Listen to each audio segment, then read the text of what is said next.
ஒரு கிராமத்துல நாயும் கழுதையும் ஒரு வீட்டில் வசிச்சுட்டு வந்ததுங்க. நாயும் பூனையும் நல்ல நண்பர்களா இருந்தாங்க. அந்த வீட்டு முதலாளி நாய்க்கு டெய்லியும் அன்பா சாப்பாடு கொடுக்கறது வழக்கமாக கொண்டு இருந்தாங்க.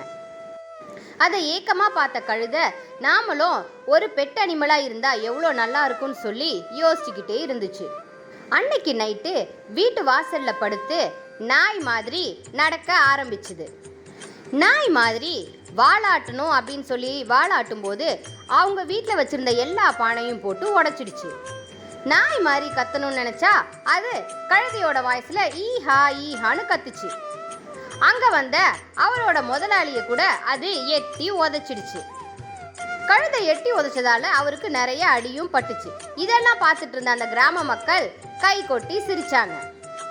இப்போதான் அந்த விவசாயிக்கு தான் என்ன தவறு பண்ணியிருக்கோம் அப்படின்னு புரிய வந்துச்சு. கழுதைக்கு பாசமா சாப்பாடு வச்சு நாய் கூடையும் கழுதை கூடையும் சந்தோஷமா விளையாடினாரு. எந்த சூழ்நிலையிலையும் நாமளா இருந்தாதான் அதுக்கு மதிப்பு இருக்கு.